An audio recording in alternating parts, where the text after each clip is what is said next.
سب بچے بیٹھے ہو، والدین کو اپنی جنت بنا لو، ماں باپ کو اپنی جنت بنا لو، ان کی دعا لے لو۔ میرے نبی نے فرمایا کاش میری ماں زندہ ہوتی۔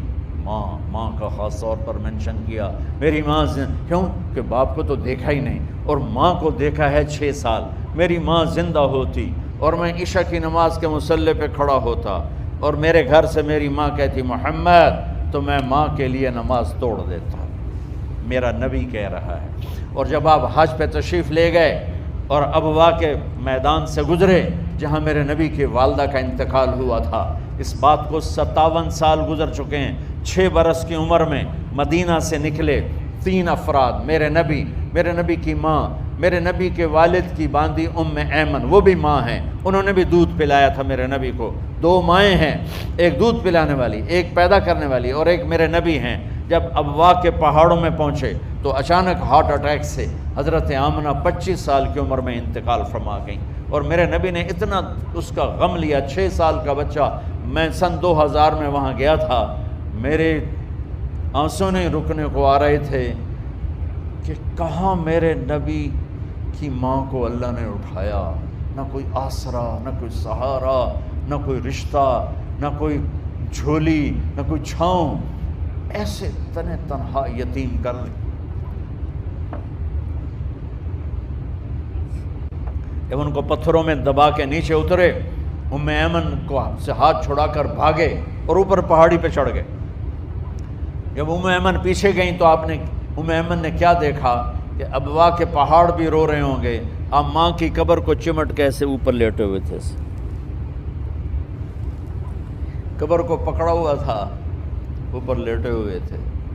جب ام ایمن قریب آئیں تو سنا آپ کہہ رہے تھے اماں جی آپ کو تو پتہ تھا آپ کے سوا میرا کوئی نہ تھا، آپ مجھے چھوڑ کے کہاں چلی گئی، کیوں چلی گئی؟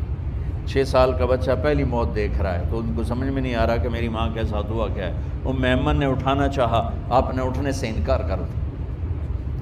اس صدمے کو سینے میں لیے ہوئے 57 سال کے بعد، 7ویں دن بندہ رو نہیں سکتا، رونا ہی چاہے تو رونا نہیں آمدا، 57 سال کے بعد آپ اس وادی سے گزرے، آپ نے اونٹنی کو ماں کی قبر کی طرف موڑ دیا، اور ان پلرز کو 3 گنا کرو تو وہ پہاڑ بنتا ہے، چھوٹی پہاڑی تھی۔ اونٹنی کو نیچے بٹھایا، اوپر پہاڑ پر گئے، اور یہ مجھے دیکھو، یوں آپ نے گھٹنے کھڑے کیے ماں کی قبر کے سرانے، اور یہ ہاتھ یہاں رکھے اور پھر سر دیا اپنے گھٹنوں میں یوں،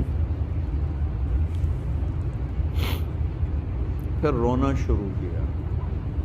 اتنا روئے، اپریل کا مہینہ تھا، دھوپ سر پہ پڑ رہی تھی، ہم تو ٹھنڈی دھوپ میں بیٹھے ہیں، شدید دھوپ میں بیٹھے تھے، اور اس کنڈیشن میں یہ بچوں کا سٹائل ہوتا ہے جب لمبا رونا ہو تو وہ یوں بیٹھتے ہیں سر اندر دے کر۔ اتنا روئے کہ آپ کی داڑھی ساری آنسوں سے بھر گئی، سینہ تر ہو گیا، احرام تر ہو گیا، اور کئی گھنٹے بیٹھ کے روتے رہے۔ 2 جہان کے سردار ہو کر تمنا کر رہے ہیں کاش اماں تو زندہ ہوتی تو مجھے کہتی محمد میں تیرے لیے نماز توڑ دیتا۔ اور میرے نبی نے، یہ بچیاں غور سے سنو، میرے نبی سے پوچھا گیا یا رسول اللہ قیامت کب آئے گی؟ آپ نے فرمایا یہ تو اللہ کو پتہ ہے۔ نے کہا یا رسول اللہ کوئی نشانی بتا دیں؟ تو آپ نے فرمایا جب بچیاں ماؤں کو ذلیل کریں گی تو قیامت آ جائے۔ جب بیٹیاں ماؤں کے ساتھ بدتمیزی کریں گی اور ماؤں کو ذلیل کریں گی تو قیامت آ جائے گی۔ ایک ماں بیٹی کو میں بھول نہیں سکتا، ماں کے موٹے موٹے آنسو گر رہے تھے، اور بیٹی ماں سے کہہ رہی تھی بھوک نہیں، ہماری اپنی پنجابی زبان، بھوک نہیں، یہ تو ہم نوکر کو کہتے ہوئے ڈرتے ہیں، وہ ماں سے کہہ رہی تھی بھوک نہیں، یعنی بکواس نہ کر، رو کے چپ، صرف آنسو اس کے گر رہے تھے ایسے۔ شاید وہ یاد کر رہی تھی کہ 9 مہینے کیسے اس کو میں نے پیٹ میں پالا، جنتے ہوئے کتنی تکلیفوں سے گزری، اور اس کو دودھ پلاتے ہوئے کتنی راتیں میں نے کاٹ کاٹ کے گزاریں، اور اس کے پیشاب دھوتے ہوئے کتنی دفعہ میں سردی میں ٹھٹھری، اور آج جو مجھے کہہ رہی ہے بھوک نہیں۔ اس لیے میرے نبی نے فرمایا جس نے ماں باپ کو دکھ دیا، سنو غور سے بچوں سارے سنو، جس نے ماں باپ کو دکھ دیا اس پہ اللہ کی لعنت، اس پہ فرشتوں کی لعنت، اس پہ زمین آسمان کی لعنت، نہ ان کی نماز قبول ہے، نہ روزہ قبول ہے، نہ صدقہ قبول ہے۔ میرے نبی کی زندگی کا دوسرا روپ حقوق العباد، نماز حقوق اللہ میں آ جاتی ہے، میں حقوق العباد کی تھوڑی سی وضاحت کر رہا ہوں۔ ماں باپ زندہ ہیں تو دعا لینا۔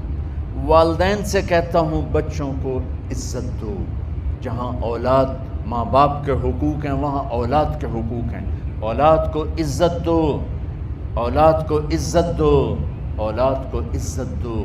بہت سی اولاد کی نافرمانی کا ذریعہ ماں باپ بن رہے ہیں، سختی کر کے، زبردستی کر کے اور ٹھونس کر چیزیں نوکروں کی طرح سلوک کر کے۔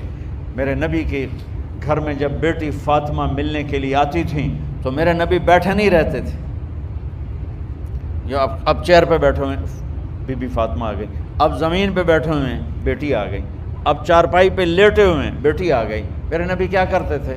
کھڑے ہو جاتے تھے، کھڑے ہو جاتے، ایک دم کھڑے ہو جاتے تھے، اور پھر کھڑے نہیں رہتے تھے، تیزی سے آگے بڑھتے تھے اور حضرت فاطمہ کا ہاتھ پکڑ لیتے۔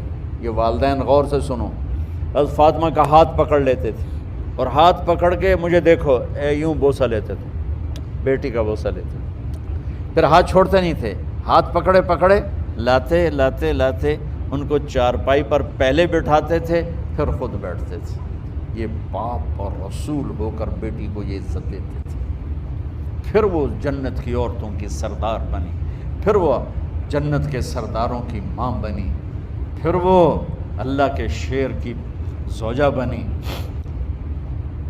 تو والدین سے کہتا ہوں کہ اپنے بچوں کو عزت دو، عزت دو، عزت دو، عزت دو۔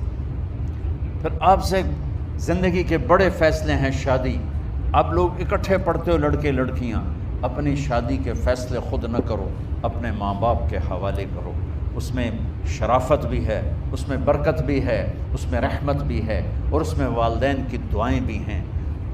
کورٹ میرج کو ہوا نہ دو، boy friend girl friend culture ہمارا نہیں ہے، میرے نبی کے طریقے میں مرد اور عورت کا صرف نکاح سے تعلق ہے، اس کے علاوہ سب جہنم کی آگ ہے۔ اور والدین سے کہتا ہوں کہ اپنے بچوں سے پوچھ کے رشتے کرو، زبردستی مت کرو۔ میرا معاشرہ بہت سنگین قسم کے جرم کا شکار ہے، بچوں پہ مسلط کر دیتے ہیں، ایتھے ہی کرنی ہے، جٹائیں چی کرنی ہے، بٹائیں چی کرنی ہے، پتہ نہیں آئے کتوں جٹ بٹ۔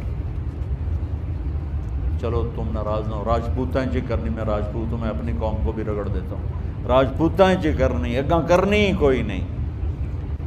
یہ ظلم و ستم اولاد پہ مت کرو، اپنی بچی سے پوچھو، اگر بیٹی ہاں کرے تو پھر قدم اٹھاؤ، اگر بیٹی کہہ دے میں نہیں کرنا چاہتی تو وہ نافرمان نہیں ہے۔ اللہ کے واسطے میری سنو، صرف تم نہیں سن رہے ہو، اس کیمرے سے لاکھوں کروڑوں لوگ سن رہے ہیں۔ اگر بیٹا یوں کہہ دے کہ ابا میں نے یہاں شادی نہیں کرنی، میرا جی نہیں چاہتا ہے، تو وہ بیٹا نافرمان نہیں ہے، فرما بردار ہے، اس نے شریعت کا حق استعمال کیا ہے۔ اب ایسا ظلم مت کرو کہ نہیں اتھے ہی کرنی ہے، اتھے گھروں نکل جا۔ زندگی تم نے تو نہیں گزارنی، زندگی تو بچے نے گزارنی، میں قربان جاؤں۔ ایک حدیث سنو پہلے، پھر اگلی بات سنا تو ما تزوجت وما زوجت الا بوحی من السماء نزل به جبریل۔ لوگو سنو، میں نے جہاں شادی کی، میں نے جہاں بیٹی کی شادی کی، پہلے آسمان سے جبریل فرشتہ اللہ کا حکم لے کر آیا، پھر میں نے قدم اٹھایا۔ سمجھ گئے میری یہ بات سمجھ گئے سارے؟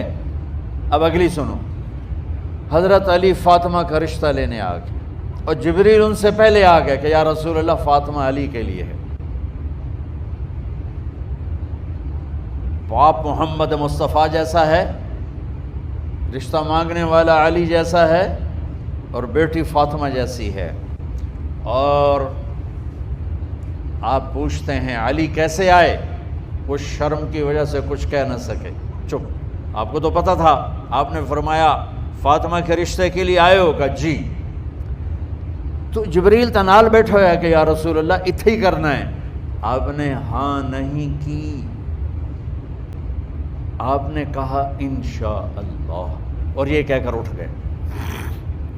انشاءاللہ نبی کا ہاں ہی ہوتا ہے، لیکن جبریل کے آنے کے باوجود اور اللہ کے کہنے کے باوجود میرے نبی کو بھی پتہ ہے کہ یہ رشتہ یہاں کاتب تقدیر نے لکھ دیا ہے، لیکن امت کو سبق سکھانے کے لیے آپ گھر تشریف لے گئے۔ بیٹی فاطمہ کہ جی یا رسول اللہ، کہا علی کا رشتہ آیا ہے، میں ہاں کر دوں؟ سبحان، میں اپنے دیہاتی بچیوں پہ مجھے رونا آ گیا کہ جنہیں پتہ ہی نہیں ہوتا سانو کہیں دے نال بندے پہ جانور ہے یا انسان ہے۔ علی جیسا داماد، چلو علی کو چھوڑو، فاطمہ کو چھوڑو، جبریل آیا بیٹھا ہے، جبریل آیا بیٹھا ہے۔ اس کے بعد فاطمہ سے پوچھنے کی کیا بات ہے؟ جبریل آ کر کہہ رہا یا رسول اللہ، اللہ کہہ رہا ہے فاطمہ علی کے لیے ہے اور علی فاطمہ کے لیے ہے، اور پھر آپ کہتے ہیں بیٹی فاطمہ ہاں کر دو۔ ہماری تو آج کی بیٹیاں انکار نہیں کرتی، چپ کر کے گاں ماش طرح بن چھڑ دین کلے نال۔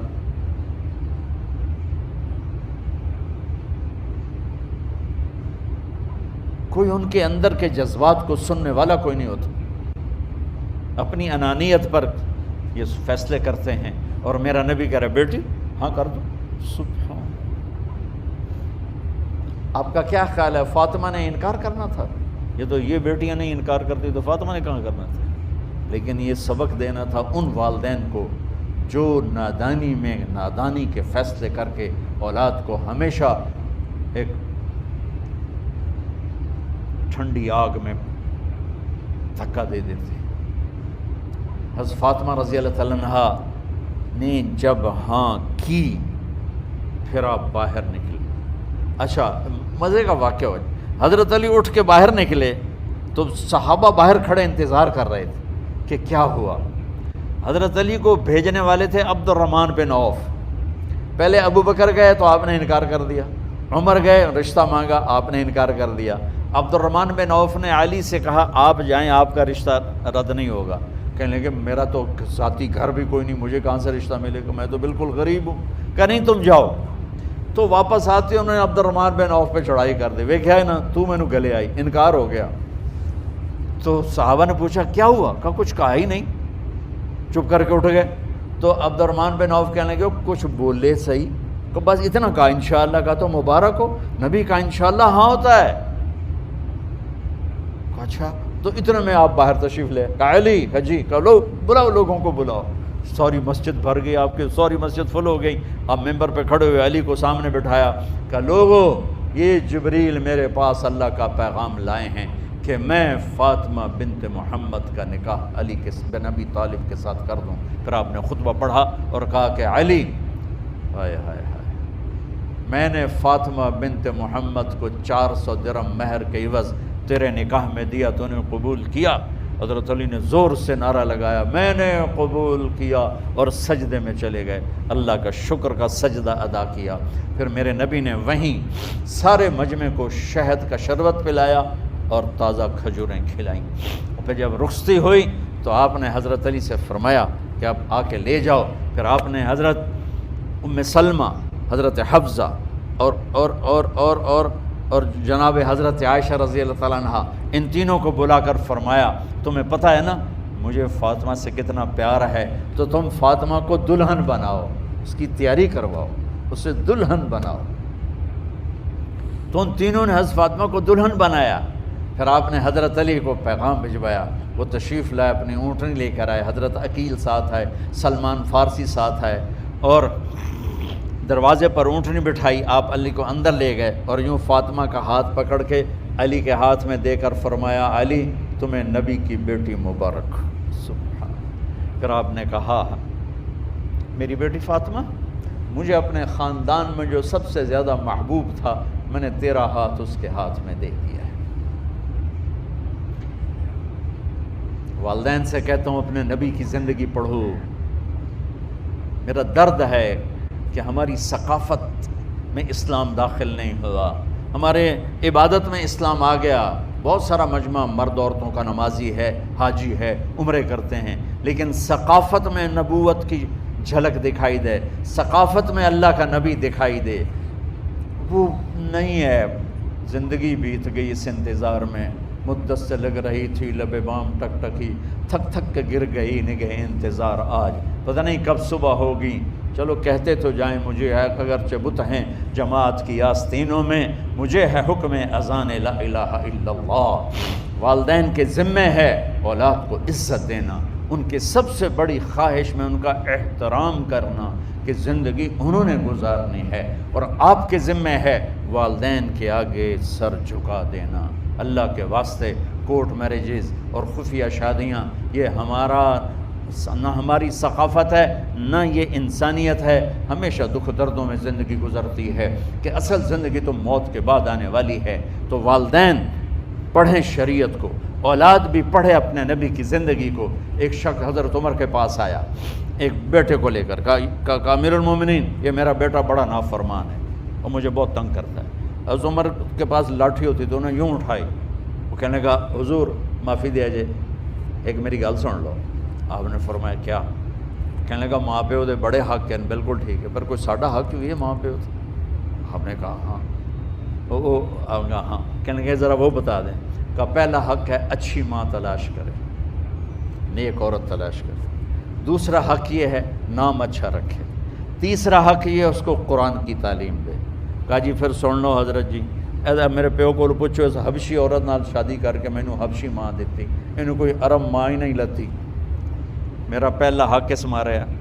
دوسرا سن لو، اس نے میرا نام جولان رکھا ہے، جولان گندگی کے کیڑے کو کہتے کہ اس نے میرا نام جولان رکھا ہے۔ اور تری سن لو، اس آج تے مینوں قرآن دی شکل نہیں وکھائی، حضرت عمر ہوئی سوٹا وہ دے سر تے پھیر دے کہ پہلے تیری مالش کراں پھر ایدی کر سکتا۔ تو آج کے والدین بھی اپنی اولاد کے بارے میں بہت بہت بہت غافل ہیں، اور اولاد کا بھی حال یہی ہے، چونکہ ماں کیا ہے باپ کیا ہے اولاد کیا ہے یہ شریعت، یہ قرآن بتاتا ہے، یہ میرے نبی کی زندگی بتاتی ہے۔